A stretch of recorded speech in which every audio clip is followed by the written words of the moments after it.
Kozhikode vigil നരഹത്യാ കേസിൽ നിർണായക തെളിവ് കണ്ടെത്തി. വിജിലിന്റെ ഷൂ ആണ് ലഭിച്ചത്. വിജിൽ ഉപയോഗിച്ച വുഡ്ലാൻഡ് ഷൂ ആണ് കണ്ടെത്തിയത്. അതേസമയം പ്രതികൾ വിജിലിന്റെ ഷൂ തിരിച്ചറിഞ്ഞു. ഷൂ പരിശോധനയ്ക്ക് അയക്കുമെന്നും Elathur CI Rajith.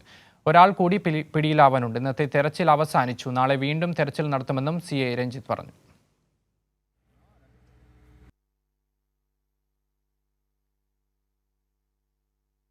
Confession state വേണ്ടി പറഞ്ഞ പ്രകാരം വിജിൽ അന്ന് ധരിച്ചിരുന്നത് വുഡ്ലാൻഡിൻ്റെ ഷൂ ആണ്.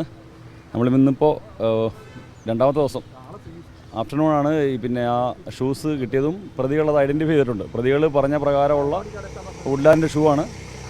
സെർച്ച് ഇനിയും കണ്ടിന്യൂ ചെയ്യും. 2 ദിവസമുണ്ട്. ഞങ്ങൾ ഈ ഷൂസ് കിട്ടിയ പ്രദേശം ഉച്ച കഴിഞ്ഞിട്ടാണ് ഇത് കണ്ടെത്തിയത്. അപ്പോൾ ഇനിയിപ്പോൾ നാളെ രാവിലെ പിന്നെ ഞങ്ങൾ വീണ്ടും സെർച്ച് കണ്ടിന്യൂ ചെയ്യും. ഇതുവരെ നമുക്ക് മോർട്ടൽ റിമെയിൻസ് ഒന്നും ഫൈൻഡ് ചെയ്യാൻ പറ്റിയിട്ടില്ല. പക്ഷേ ഇത് ഈ ഷൂസ് കിട്ടിയതിൻ്റെ സമീപത്ത് കാണുമെന്ന് വിചാരിക്കും. നമ്മൾ ഇനിയും കുറച്ചും കൂടെ എക്സ്പ്ലോർ ചെയ്യാനുണ്ട്.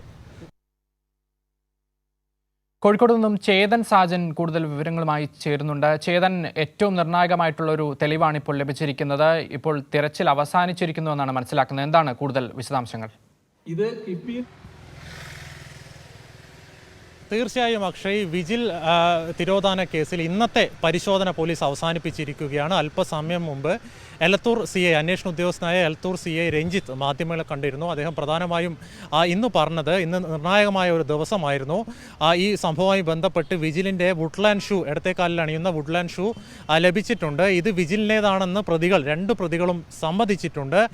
ഈ ലഭിച്ച ഷൂ വൈകാതെ തന്നെ വിദഗ്ധ പരിശോധനക്കായി അയക്കുന്നതായിരിക്കും. കാരണം ഈ ഷൂവിൽ ഈ വിജിലിൻ്റെ ശരീരാവശിഷ്ടങ്ങൾ കുടുങ്ങിക്കിടക്കാനുള്ളൊരു സാധ്യത പോലീസ് കാണുന്നുണ്ട്. അത് മാത്രമല്ല, ഈ ഷൂവിൻ്റെ സീരിയൽ നമ്പർ വെച്ചും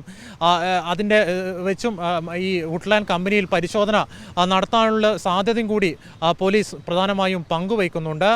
ഇന്ന് രാവിലെയായിരുന്നു ഇതുമായി ബന്ധപ്പെട്ട തെരച്ചിൽ ആരംഭിച്ചത്. മെഡിക്കൽ ഫോറൻസിക് സംഘം, അതുപോലെ തന്നെ പോലീസിൻ്റെ ഫോറൻസിക് സംഘം, താൽസിദാർ, പോലീസ് കടാവർ നായ്ക്കൾ ഉൾപ്പെടെയാണ് തെരച്ചിൽ ആരംഭിച്ചത്. മൂന്നാൾ താഴ്ചയിൽ കുഴി എടുത്തിട്ടുണ്ട്. ഇതിൽ ഈ പൂർണ്ണമായും ചളി മാറ്റിയ ശേഷമാണ് ഇന്ന് ഈ വിജിലിൻ്റേതെന്ന് സംശയിക്കുന്ന ഷൂ പോലീസിന് ലഭിക്കുന്നത്. ഏതായാലും ഇനി ഈ കേസിൽ 2 പ്രതികളാണ് അറസ്റ്റിലായിട്ടുള്ളത്. 1-ാം പ്രതി നിഖിലും അതുപോലെ തന്നെ 3-ാം പ്രതി ദീപേഷും.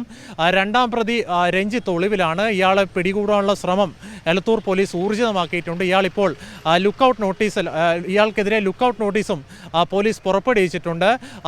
മറ്റന്നാളെയാണ് ഈ പിടിയിലായ 2 പ്രതികളുടെയും കസ്റ്റഡി കാലാവധി അവസാനിക്കുക. കാലാവസ്ഥ അനുകൂലമാണെങ്കിൽ നാളെ തെരച്ചിൽ രാവിലെ പുനരാരംഭിക്കുന്നതായിരിക്കും. വൈകാതെ തന്നെ ഈ വിജിലിൻ്റെ ശരീരാവശിഷ്ടങ്ങൾ കണ്ടെത്താനുള്ള പ്രതീക്ഷയും പോലീസ് പങ്കുവെക്കുന്നുണ്ട്. അക്ഷയ്.